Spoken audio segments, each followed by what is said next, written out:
अगर मैं आपको बोलूँ कि कोई प्राइवेट कंपनी आज अमेरिका को गुलाम बना लेगी, तो आप मुझसे बोलोगे कि गवा अनपढ़ है क्या? पागल है? कैसी बातें कर रहा भाई?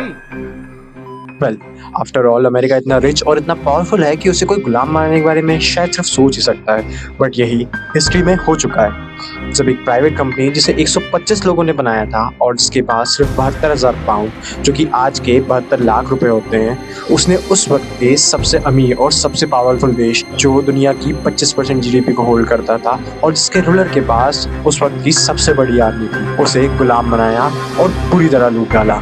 तो शांति से बैठ जाइए। मेरा नाम है अक्षत, आप देख रहे हैं डार्क ट्रायड और आज हम जानेंगे ईस्ट इंडिया कंपनी के बारे में। आगे बढ़ने से पहले आपको कुछ बातें पता होनी चाहिए, जैसे कि 19th सेंचुरी से पहले यूरोप में मसालों के लिए बहुत मारामारी थी, क्योंकि यूरोप का क्लाइमेट ठंडा और सूखा था और उस टाइम पर वहाँ ज्यादा खाने के लिए अनाज नहीं होता था।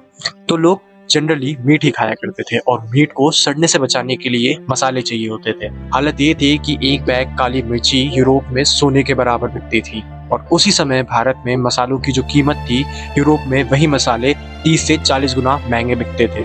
अब साल 1600 के पहले मसालों के ट्रेड में डच और पोर्चुगीज ट्रेडर की एक मोनोपोली बनी हुई थी और वही ब्रिटेन में मसालों को सप्लाई करते थे। बट फिर आता है साल 1600। इस साल ब्रिटेन के कुछ व्यापारी क्वीन एलिजाबेथ फर्स्ट के पास जाते हैं एक रॉयल चार्टर के लिए, ताकि उन्हें इंडिया और ईस्ट एशिया में मसालों के ट्रेड के लिए एक स्पेशल परमिशन मिले। और यही जन्म होता है उस कंपनी का जिसका इंडिया को गुलाम बनाने में एक बहुत बड़ा रोल था, the governor and company of merchants of London trading into the east Indies, जिसे हम आगे चल के ईस्ट इंडिया कंपनी के नाम से जानते हैं। तो जो royal charter east India company को मिला था, उसमें कुछ स्पेशल चीजें थी, जैसे कि केप कोड के ईस्ट से लेके स्टेट ऑफ मैक्लेनिगन के वेस्ट तक सिर्फ ईस्ट इंडिया कंपनी ही ट्रेड कर सकती थी।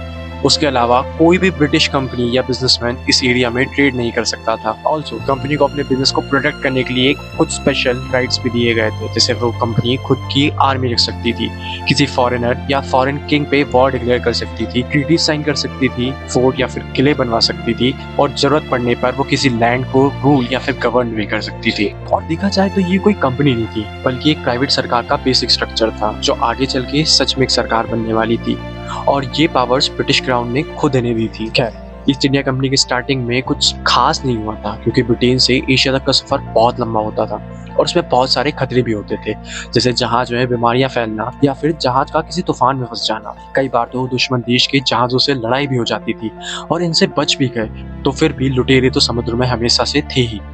इसलिए ईस्ट इंडिया कंपनी को लोग नहीं मिल रहे थे अपनी जहाजों के लिए, इसलिए उन्होंने सरकार से बात करके जो क्रिमिनल्स जेल में थे उन्हें अपने साथ जहाज में काम करने के लिए ले गए। फिर आता है साल 1601, जब 4 ईस्ट इंडिया कंपनी के जहाज जिसे लीड कर रहे थे कैप्टन जेम्स लैंकास्टर सुमात्रा पहुंचते हैं, जो कि इंडोनेशिया में है। वहां पहुंच के उन्हें पता लगता है कि पोर्चुगीज और डच ट्रेडर ऑलरेडी वहां प्रेजेंट हैं और अच्छे से बिजनेस भी कर रहे हैं, बट फिर भी वो लोकल रूलर के साथ कुछ ट्रेड एग्रीमेंट कर लेते हैं और 1603 तक कार्गो भर के मसाले लेके इंग्लैंड वापस पहुंचते हैं, जिससे ईस्ट इंडिया कंपनी को नियरली 300% का प्रॉफिट होता है। 1602 में डच गवर्नमेंट ने अपने सारे छोटे बड़े डच स्पाइस ट्रेडर, जो मेजॉरिटी स्पाइस ट्रेड को कंट्रोल करते थे, उन सबको मिला के एक Dutch east India company Netherlands में बना दी, जिसके पास भी सेम राइट्स थे, जैसे कि मिलिट्री रखना और डिक्लेयर करना, फोर्ट यानी किले बनाना और बाकी सारे राइट्स जो ब्रिटिश ईस्ट इंडिया कंपनी के पास थे।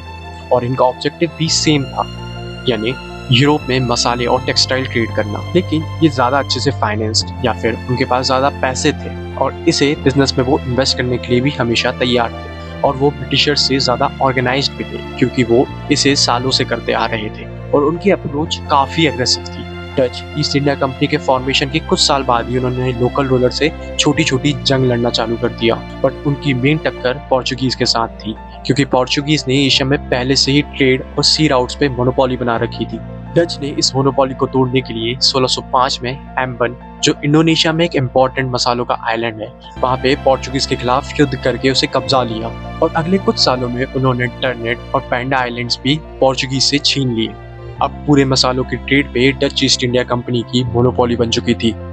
अब इसी टाइम ड्यूरेशन में ब्रिटिश ईस्ट इंडिया कंपनी ने जो अपने शिप्स को वापस इंडोनेशिया और बाकी ईस्ट एशियन कंट्री में मसालों के लिए भेजा, तो वहाँ की डच कंपनीज ने लोकल रूलर पर प्रेशर लगाना चालू कर दिया और उन पे ज्यादा टैरिफ्स लगा दिया और अपने मसाले वाले आइलैंड्स जो उन्होंने पोर्चुगीज से जीते थे वो भी ब्रिटिशर्स के साथ शेयर करने से मना कर दिया। कई बार तो डच ने ब्रिटिशर्स की शिप पे वार्निंग फायर भी किया। हालांकि कोई ऑफिशियल रिकॉर्ड नहीं है ब्रिटिशर्स और डच के बीच में लड़ाई का, लेकिन ये सब देख के ब्रिटिशर्स समझ गए थे कि इंडोनेशिया में ट्रेड करना तो पॉसिबल नहीं हो सकता है और वो अपने लिए एक दूसरी ट्रेड लोकेशन ढूंढने लगे और फिर उन्हें दिखाई देता है हमारा प्यारा भारत।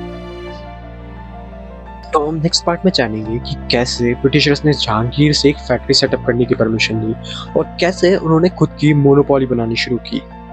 अगर आपको इस टाइप का कंटेंट पसंद है तो डार्क राइड को जरूर सब्सक्राइब करिए। Until next time, bye bye.